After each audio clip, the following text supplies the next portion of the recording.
Good afternoon, good day. Welcome to our PACTNalo. I'm again your host, Roche Ruiz, MBA. So they call me Master Marketing. So this is another episode of PACTNalo, and this is definitely brought to you by Philippine Advocates for Consultant and Trainers Incorporated, wherein we bring seminars, we bring lectures, we bring motivation, we bring lecturers to all of you, those who are following us. Maraming salamat po. This is a very exciting day, very exciting moment for us today as we are joined, we are joined by our beloved guest. Of course, i-introduce po natin yan later as you can see on the slide. But let me tell you that PACTNalo is an event, a series of program wherein we interview top executives, presidents or CEOs of a company, whether it's a small, medium enterprise company, and we're going to ask them how they were affected and how they were able to pivot during this new normal. So we are very excited. Again, I am with my co-host, the energetic, very handsome, Mr. Customer Service Guy, Mr. Eckhon Malig. Magandang hapon sa iyo, Mr. Good afternoon to everyone, to the PAC members and all the viewers who are interested to find out our discussion today because medyo na iba naman ngayon, real estate naman ang pag-uusapan natin. We have interesting talk for you again because last week, med and pharmaceutical yung ating topic or yung guest natin. And this afternoon, our guest will be talking about the real estate. So this is something that's very important now because sabi nga nila, is this the time to buy? Diba? Is this the time to sell? Is this the time to build? We will be able to answer all of that with our brief, but hopefully very entertaining and educational discussion today with our guest. Thank you very much, Roche, for introducing me. And with that in mind, I would like to, because I'd like to introduce without further ado our guest for this afternoon.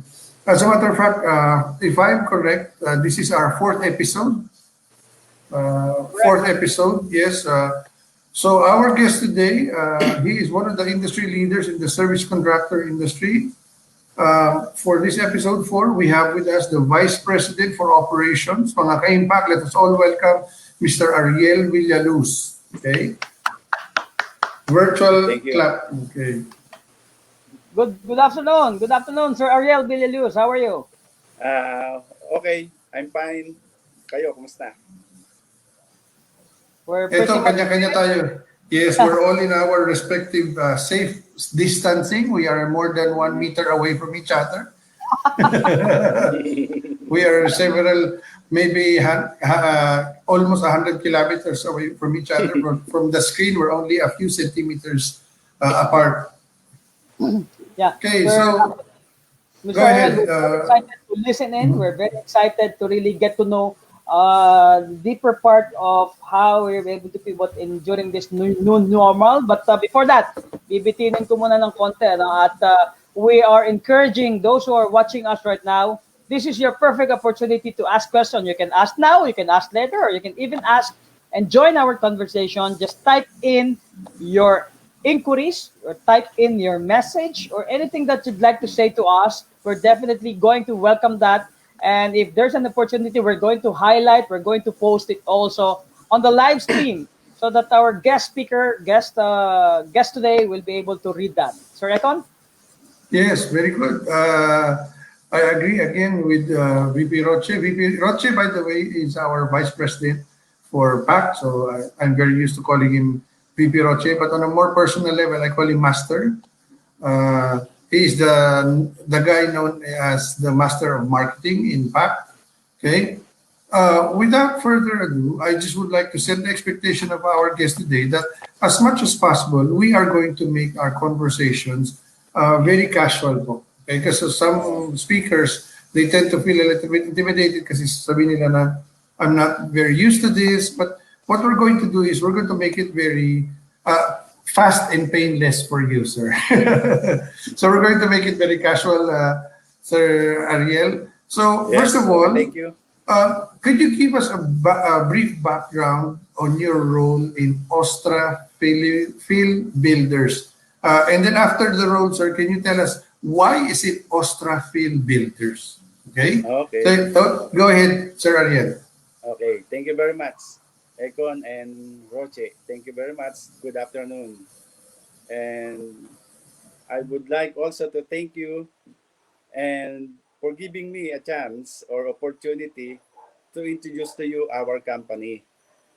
And on behalf of our top management, it is our pleasure to be your guest this afternoon. So, to begin with, uh, Austra-Phil Builders is a real estate developer engaged in construction of townhouses, commercial building, and related infrastructure. Also, we are registered in SEC or Security and Exchange Commission on November of 2009. Austra-Phil Builders also a packet developer as we called ourselves. We develop parcel of land and to be sure, uh, we include this in our operation dealing with construction. My role as Sir Ariel, BPO, Sir Ariel, if I may cut you, no? So parang may natutunan na agad ako ngayon na ano po ba yung ano? Because narinig ko kasi you are developer, but you are called packet developer. Parang Bakit? yung ko lang po narinig sa developer, sir. Ano yeah, bang ano yo, bang yeah, we call ourselves packet developer kasi hindi ganung malakihan o maramihan yung aming ginagawang townhouses. But sabay-sabay naman, let's say nagde-develop kami dito sa isang area na ito ng 20 units of housing. Dito sa isang area, nagde-develop pa kami ng 30, parang ganon. Pero hiwa-hiwalay yung development namin. So, simultaneous, nagde-develop kami 2 project at the same time. So yun yung ang tawag sa amin, packet developer. okay. Sir Eckhon, hindi daw malakihan yung 20, 30, 40, ano? Hindi daw malakihan. Okay, so go ahead, sir. Explain more about your company, and we're really very much willing to listen to what your company does. So, ang role ko, my role as BPO, number 1, is to ensure the continuity of our project development and see to it that bago matapos ang isang project, meron ng kasunod. Hindi po pwedeng matigil kami sa development because malaki na rin yung aming operations and marami ng tao ang umaasa o nakarely dun sa aming trabaho. Sir, question lang. Sabi niyo packet, di ba? Sabi niyo packet developer. Pero for a packet developer, ilan na po yung employees niyo? Contractual, on-call, and your regulars, more or less ilan na po sila? As of now, yung aming admin staff, meron kaming mga 18 admin staff sa opisina.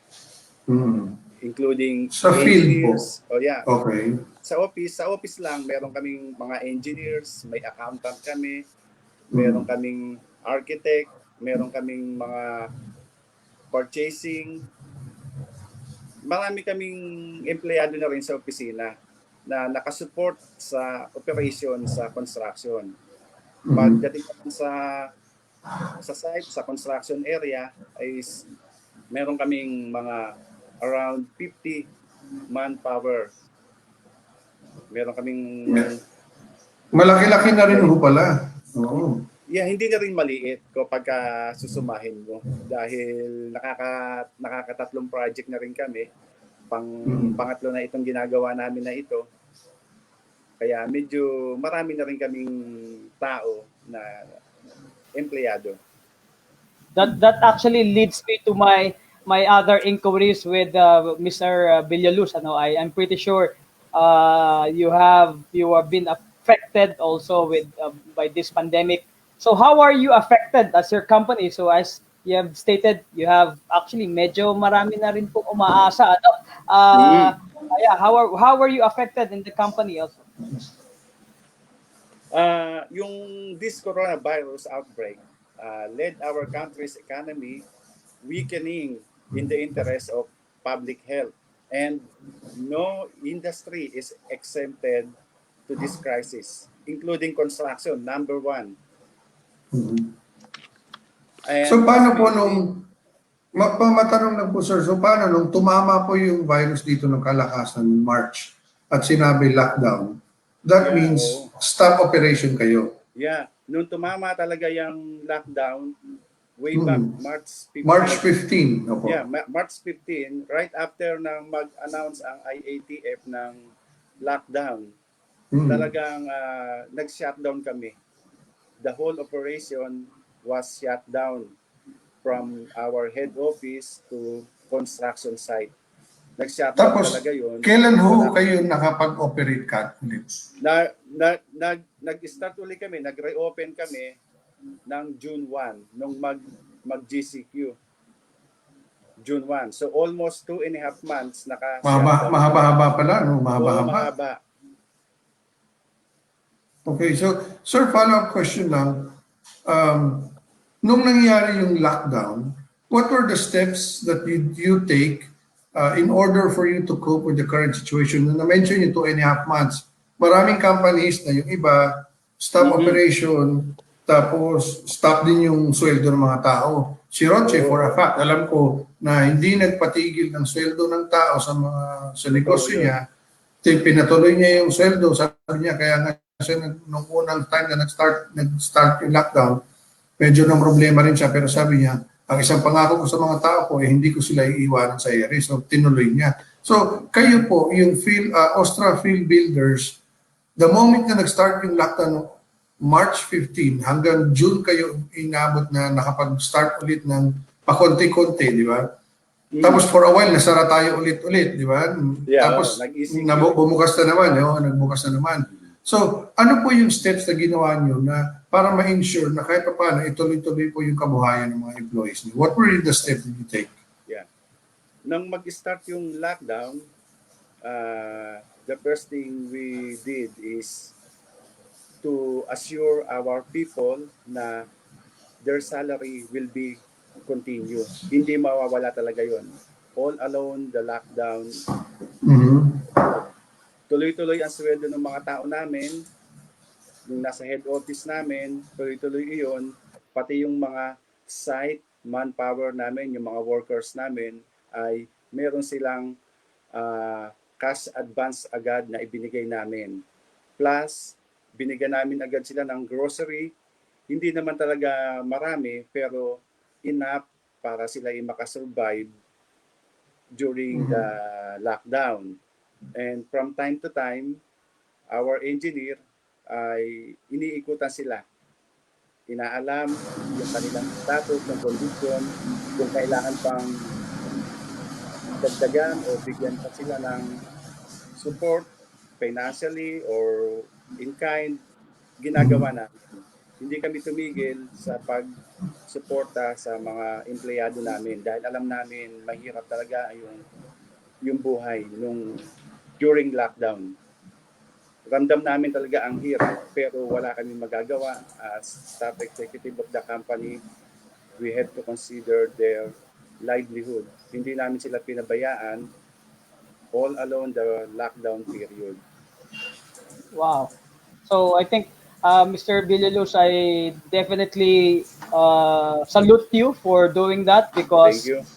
of course there are several companies also that did that, but not all companies, no, alam naman po natin that cannot be able to provide what you have provided for your employees. No, they can only do so much, but with your company, we salute you, and we need more company like you or yours, and we need a lot of people like you also. So this is another question. So aside from, of course, you were able to help them, and you're able to really give them assurance. That is the word, assurance. They Yes. keep the job, they can still continue. as soon as the pandemic really at least flatten a little bit. So, but I believe you are now back on track. I believe you are now doing a lot of project a day, sir. Yeah, so we are back on our feet. Kailangan talaga because before lockdown, we have so many priority units to deliver. And we are being committed to the client that on that particular period, mai-deliver namin yun sa kanila. So, the moment that we resume our operation, uh, lahat naman ng tao ay nag-report agad back to their job, and it's good thing that they are also excited na magtrabaho dahil mahabang panahon sila na bakante, kaya nag nag-report agad sila sa trabaho, and as of now we are in full swing of construction. Dire-diretso na yung trabaho namin, and kailangan naming ma-meet yung delivery o yung mga target due date ng aming mga kliyente. So, maayos naman ngayon so far ang takbo ng trabaho namin, but sometimes hindi mo rin maiiwasan during this pandemic. Meron ka pa rin, you have to consider several factors pagdating sa mga delivery ng mga materyales. Yun lang ang medyo, although sanay na kami sa mga ganon, pagdating sa problema sa trabaho, napag-aaralan naman namin, nakaka-adjust kami, lalo na ngayon, talagang kailangan ay paghandaan namin itong ating new normal na ito. Dahil whether we like it or not, talagang kaharapin na natin itong new normal. So as of Yes. now, naka-adjust naman kami, and good thing, nakaka-deliver na kami ng mga units sa aming client.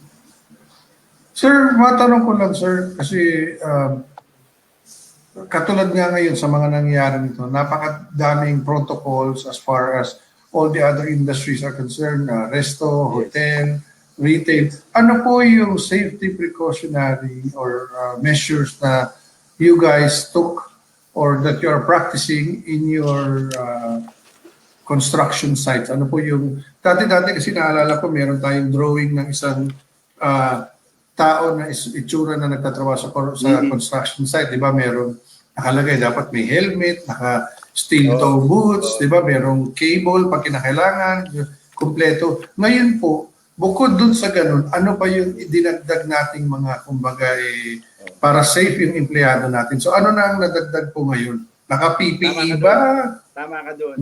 Before kasi, nung wala pa talaga itong COVID-19 na ito, we exercise our safety precaution on site, construction area.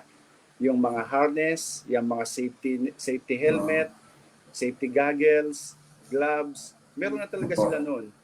Kaya lang ngayon talaga, magkakaroon pa lang talaga ng strict restriction talaga sa pagdating sa health protocol.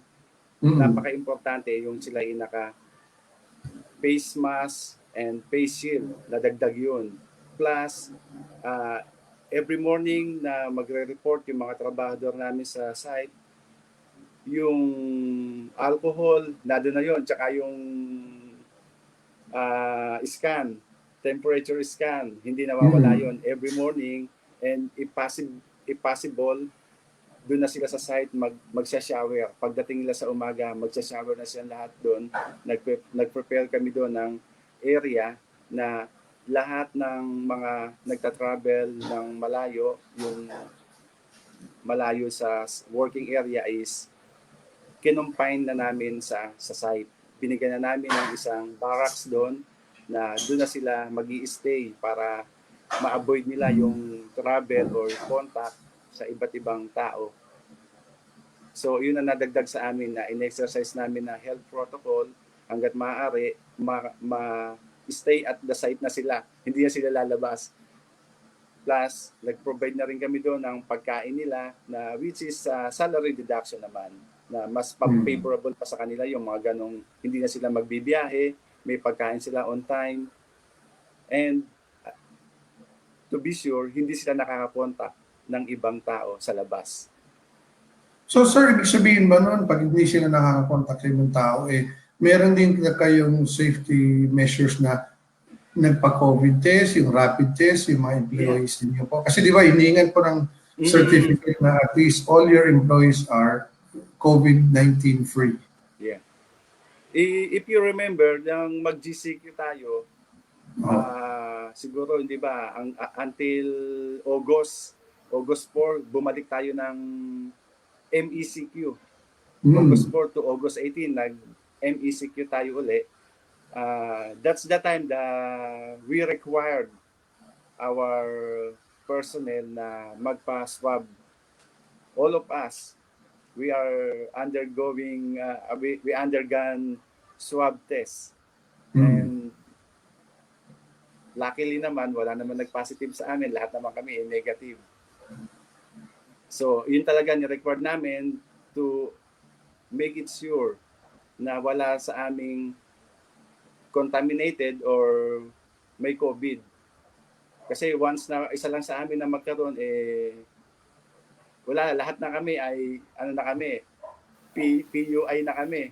Hindi na kami po Delikado pwedeng magkaroon. mag-start, mag-operate ulit. Kailangan uli namin mag-shutdown pagka nagkaganon.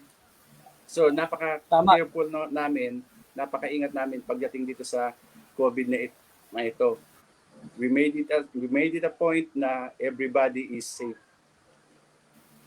Mr. Ariel, I want to pull a little bit backwards. Ano? So with regards to, you said a while ago that you do have several pending requirements or commitment with your clients. So does Yes. it mean you have already booked or pre-sales or sales, yung tinatawag natin pre-selling, nag-pre-selling na kayo? Mm-mm. And does it mean that you're building this kind of project and this has been ready for turnover, then you're building up another one?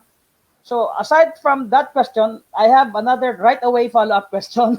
uh, how's your sales team adapting to the new normal? Will they be allowed to go and visit the client for presentation, or can you browse us with regards to that new normal po? Okay. Okay. With regards to marketing strategy, I am limited to expose or divulge our marketing. I hope you understand that. But very simple, ang aming marketing agent is very active sa pagbebenta ng bahay. And Mhm. in order for them to have a sales during this pandemic, because alam mo lahat ng buyer ngayon is very skeptical sila sa bumili ng o gumastos. Lalo na ngayon, ang mga tao ngayon ay puro pagkain lang ang gusto nilang mabili. Priority. So pero meron naman talaga na talagang alam mo kasi ang house and lot is the ultimate dream o goal ng mga mag-asawa, di ba? So kailangan pa rin nilang ma-secure yung kanilang future, magkaroon sila ng ah, house and lot na tinatawag. So we set up several things to encourage the buyer by by giving a promo or special discount Mhm. or incentives do sa mga agent namin para maka-attract sila ng buyer. Okay, no, Sir Ariel, that again leads me to another question Oo. because I'm into marketing, so I want to ask you again, what is the current existing market that you do have, and maybe 2 to 3 years from now, what is your target in terms of sales or volume or number of units sold? So if you're so privy about discussing that to us. Okay. Ang talagang target ng aming market ngayon is yung mga OFW, and by means of online selling, Mhm. marami naman kaming nakukuha ang mga buyer diyan sa, and especially ang hindi namin kailangan ng malaking marketing arm, because yung our project itself, iminamarket niya yung sarili niya once na makita ng mga tao yung area. Kasi kapag kami bumibili ng property, marami kaming kinoconsider na factor na very favorable sa market. So, pag dinedevelop na namin yung isang lugar, siya na ang nag-a-attract ng customer. Pag nakikita, nadadaanan yung area, yan, talagang kusa nang tumitigil yung mga buyer. Nag-i-inquire na sila. Kasi very strategic yung mga lugar na kinukuha namin. And ang tinatarget talaga naming market is yung mga medium or high-end buyer na mga kliyente. Makadaan nga minsan niya sa development niyo, ha? Sa record. Hindi, mamaya pag natin hingin yung accessible. actual location, di ba? Mamaya, Sir Ariel, pag patapos na tayo, hingin natin yung actual location para at least sa mga people who are listening and watching at the same time can have a chance to visit your sites. Kasi we'll never know, baka yun na yung hinahanap nilang bahay na gusto nilang mabili. Diba? So, we will give you the time later on to mention. And also, Roche will type in the screen para at least matandaan ng mga tao kung ano yung mga projects na, ano yung mga pangalan ng mga housing na yun. Now, sir, meron lang akong tanong kasi in almost all industries, a lot of businesses, small businesses to medium enterprise, have had a hard time staying in the business or to remain open, di ba? Mm-hmm. So, kayo po, obviously, you were able to weather the storm or is currently still weathering the storm kasi hindi pa naman tapos talaga, di ba?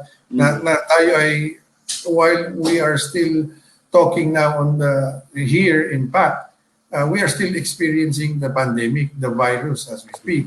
So, ano po yung mga pwede nyong ibigay na advice to the same industry ng mga pocket developers or pocket contractors just like you na para they can stay in the business? Ano yung mga tips na pwede nyo ibigay para they can stay afloat in the business po? Okay. During this pandemic, marami talagang business ang nagsasuffer financially. But just like I said, Austra-Phil Builders, we could say that one of our advantage as Austra-Phil Builders, we don't focus only on real estate. We believe and practice in multiple income source. Okay. We are not only doing real estate business, we have also leasing, water station business, and health and wellness business, which is in demand right now. Those business made us sustain our operation this pandemic. Okay, so meaning to say, sir, yung sinasabi ko na what people normally say is do not put your eggs all in one basket. Yes, so what you're trying to say is diversify. You cannot just be focusing on one main line of business. So you need to diversify. So in essence, what Sir Ariel is saying is that for business owners, even though your business was very profitable back in the day, but because of the experience, the pandemic that we're experiencing right now, if it's not too late for you, and I hope it's not, that you go and diversify your business so that you can still stay afloat, you remain in the business.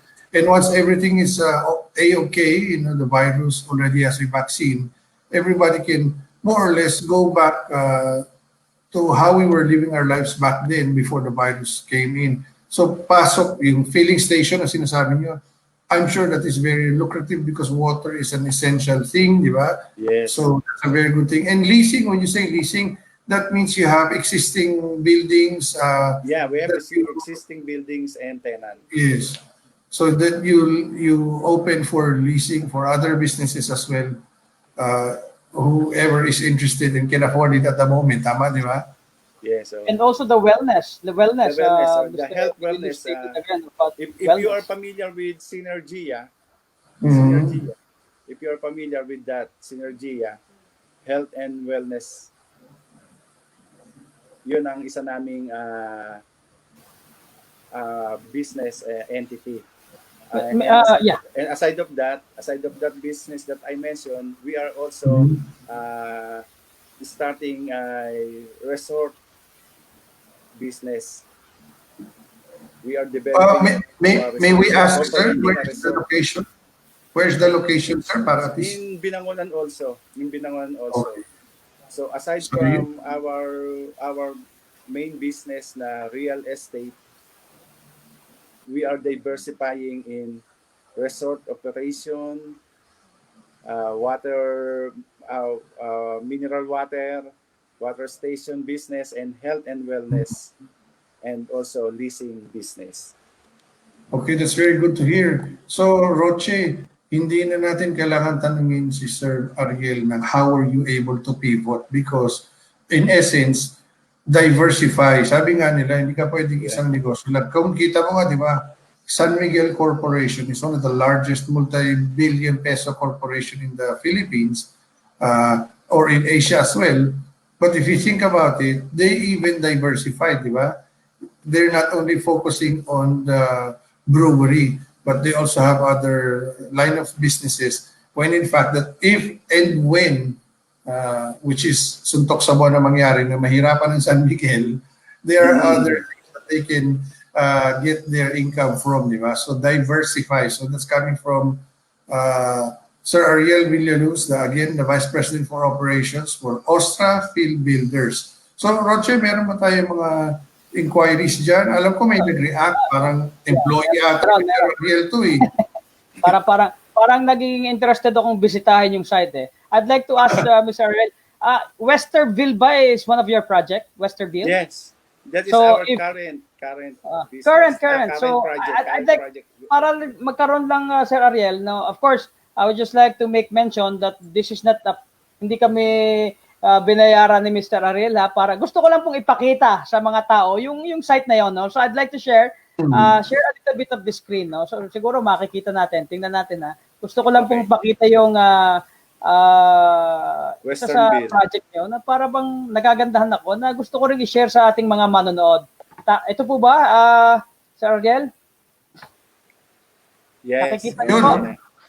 So yan. So can you explain a little bit of the features and the advantages of that particular unit, sir? So sige, this is your free forum, and of course we encourage those who are watching right now. You can get in touch with them, no problem. They will definitely accommodate you. So Ariel, can you thank you, Roche.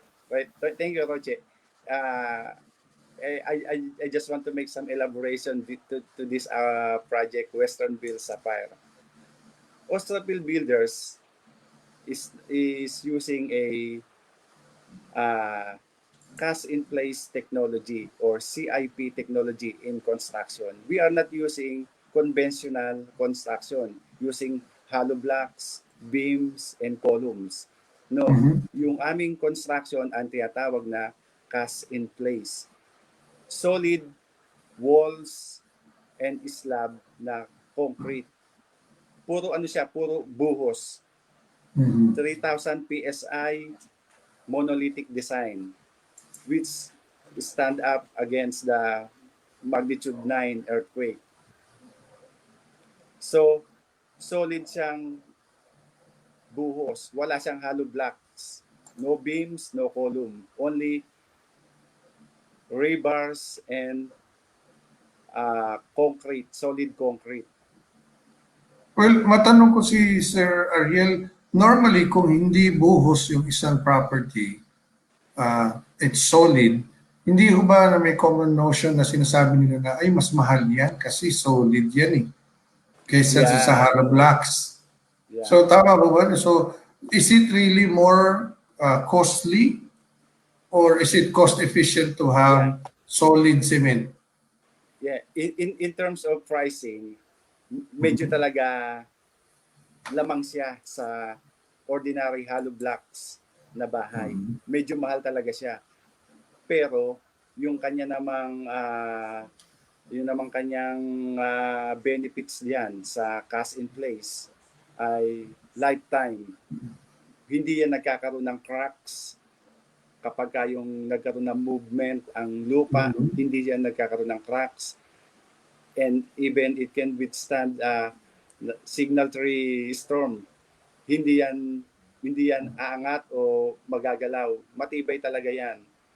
Solid yan na buhos. Wala Mhm. siyang joints, wala siyang termination points. Unlike dun sa ordinary construction na hollow blocks, mayroong mga joints and termination na Mhm. pinag-uumpisahan which trigger the cracks if there is a movement sa lupa. So, yun ang advantage namin sa ibang bahay. All right. So now we are able to, for the watchers and listeners, now you are able to discern which house is more durable, Yes. which house is affordable, but there is what we also call a premium for pricing. The reason why Yes. we sometimes buy something that is a little bit more expensive is because the benefits that comes with owning something more expensive, also premium in materials, premium in the design, di ba? Yeah. Premium in how it was made. So some people think kasi na pag mahal, automatic, mahal lang. Pag mahal, mahal lahat. Mahal yung kagamitan, mahal yung paggawa, mahal kasi ang kapalit naman almost lifetime. Hindi pareho nung, di ba yung typically isang house constructed using hollow blocks and all, technically may shelf life siya, di ba? Parang 50 years. Yeah. Dapat parang dapat i-condemn na at gawa na uli ng bago, di ba? Parang ganun. Mm. When you said lifetime, so that means it will go over 50 years because 50 years is only a midlife crisis, di ba? Mm. So, No, meron pa, sir, yeah, Sir Eckhon, sige, go ahead. meron kasing mga developer, no? I don't know if this is applicable to pocket developer. Mm.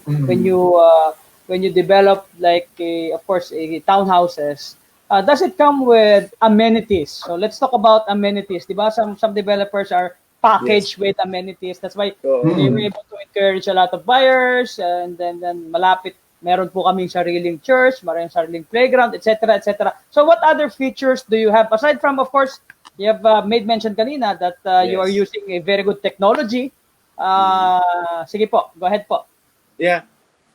Every time we purchase or we acquire the property to develop as our project, kino-consider namin yung area, yung accessibility ng tao.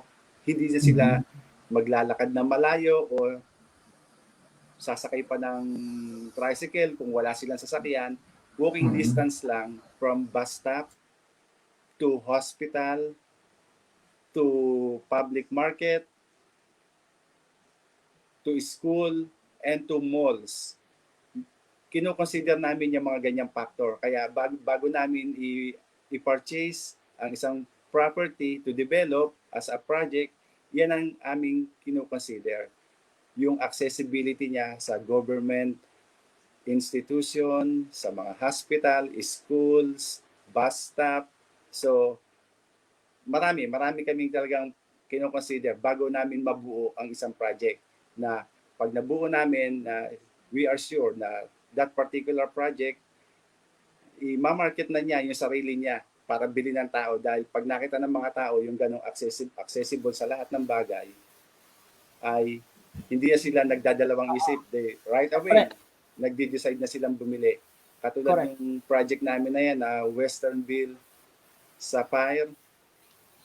Most of our client there are engineers and architect. Yung iba, alam nila, nakakaintindi sila ng construction. Kaya pag nakita agad nila yung technology namin, sasabihin nila agad sa amin, sir, maganda tong inyong project. Bibili na agad ako dito. So, ganun ang kanyang attraction sa buyer, yung project namin. Kumbaga meron po akong tinatawag diyan, meron po akong sinasabi sa marketing lecture ko sa ganyang explanation niya. Kumbaga sa mga nanonood, ganito po eh. You never get a second chance to make a good first impression. So when you get to see the Yeah. houses of Astra Builders, you never get a second chance to make a good first impression. Everything is good. So I think it's for you to really check that out, and then they will be definitely accommodating you to assist you in all of your inquiries. Sir Eckhon. Sir, matanong ko lang, yung sinasabi niyo, di ba, kasama nga nun sa all amenities, pero yung inyong mismong projects ba, nilalagyan niyo siya na clubhouse, may swimming pool, Yes, may... okay. Yun, hindi natin nabanggit kanina kung may Yeah. basketball court, may park, may ganun po ba? Okay, ganito yun, Eckhon, ganito yun. Every time na magde-develop kami ng project, we have to secure a license to sell permit from HLURB. Ang Alright. HLURB, the Housing and Land Use Regulatory Board, yan talaga nagre-regulate ng mga subdivision na ginagawa pag nagbebenta ka ng bahay.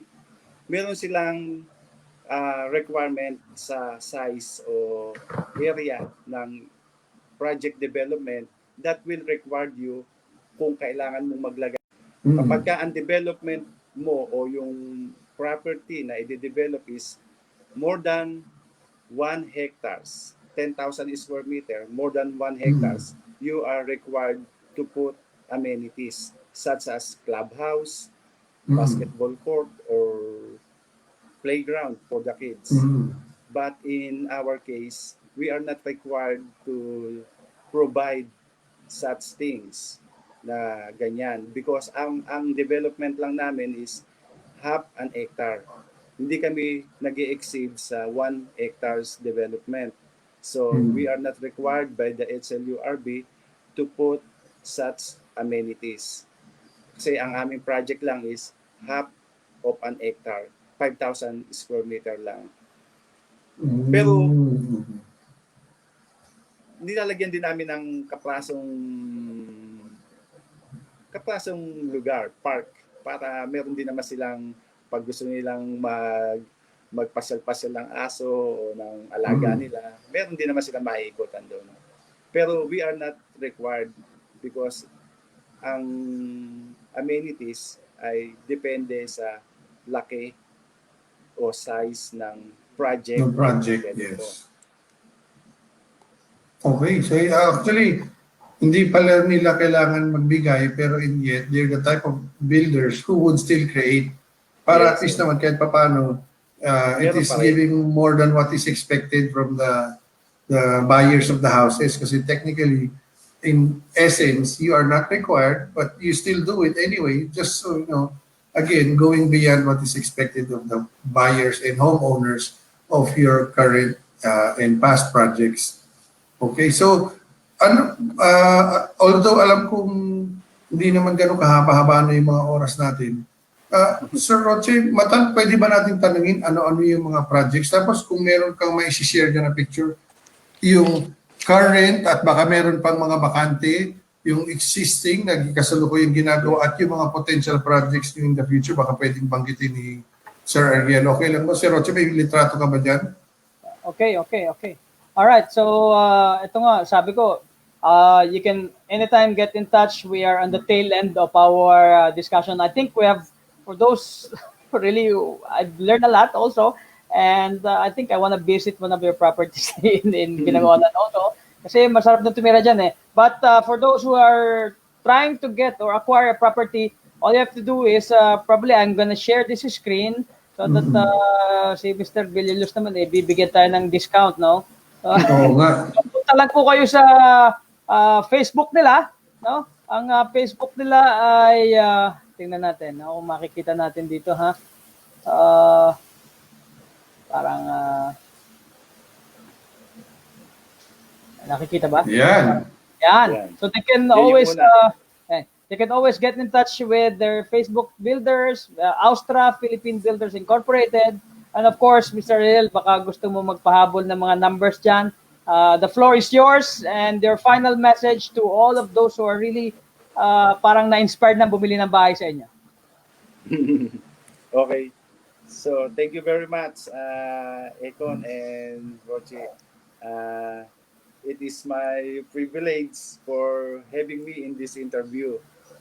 I do hope I could share a little things to you. And we are very interesting for today's topic regarding real estate. So I also would like to thank the PAC, the Philippine Advocates of Consultant and Trainers, and more power to you. And thank you for choosing us to air this on this program. And more power to you, Eckhon and Roche. Salamat po. So, sir, baka pwede nyo i-share yung mga pangalan ng mga projects ni sir, yung Okay, kasalukuyan. ang aming May current bakante project, pa, yan. ang aming current project ngayon yung Westernville Sapphire. Westernville Sapphire located in Tagpos, Binangonan, and soon to open yung Westernville Ruby sa Binangonan also. Yung Westernville Sapphire. Yung kasunod, Ruby. Opo. Yung Westernville Sapphire, parang may kakilala ata kami nakatira dyan eh.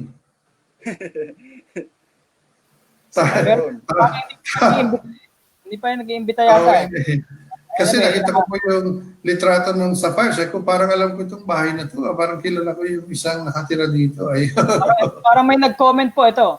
I live in Westernville Sapphire. Mentor Myron Santa Ana. Parang ayan. So, kailangan mapuntahan natin para talaga makita natin kung gaano katibay yung mga semento dyan. Okay, so I think we've really, as I said earlier, we've learned a lot. And any telephone numbers po, or they can just go to your Facebook that you'd like to share?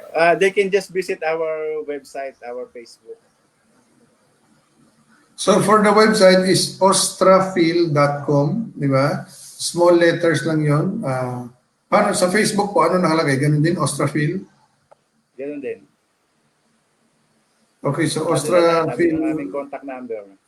Andun din yung numbers nila. Tapos, kung sakasakaling may interested, sabihin nyo, may nabanggit si Sir Ariel sa isang discussion na may discount daw pag nag-inquire kayo. At saka po, nirefer po ni Sir Roche Ruiz at nirefer po ni Sir Eckhon at saka po ng Philippine Advocates. Bahala na po ang Austra-Phil Builders dyan. So with that, Mr. Ariel, maraming salamat po sa inyo. And I wish you good luck. The Philippine Advocates of Consultants and Trainers are very happy to have you here. And at the same time, to all the employees of Austra-Phil Builders, mabuhay po kayong lahat. You have a very good institution. You have a very good company. They have a good heart. And just keep on doing what you do. Be productive. And just like Mr. Myron says, don't be busy, but be productive. Mr. Eckhon, for your final word. Well, at least it aroused my curiosity. No? Nakita ko na, alam ko may kakilala tayong isa nakatira dyan. At gusto ko din makita rin yung projects nila. Kasi yung area ng mga projects na pinili nila, very fresh air pa dyan at medyo malamig sa area na yan. Malapit-lapit na konti yan sa Laguna de Bay, di ba? Malapit-lapit lang yan sa body of water at medyo magubat pa sa area na mga pinupuntahan nila. So ako kasi mas gusto ko yung ganun, fresh air. So I am very interested in one of these days looking at their current and future projects, di ba? Maaaring hindi natin mahabol yung sa current, pero yung mga future projects nila. So, I am very happy. Thank you, Sir Ariel, for joining us today in this discussion. I know it's a long weekend, and it's a weekend today, di ba? Holiday is also Monday. Thank you very much, sir, for giving us the time. And more power to Austra-Phil Builders. My pleasure. Meron po tayong sabay-sabay po tayong sasabihin natin pagbilang ko ng 3, 1, 2, 3, PACTNalo ka. Okay? So, 1, 2, 3. PACTNalo ka. Thank you po. Bye-bye, guys.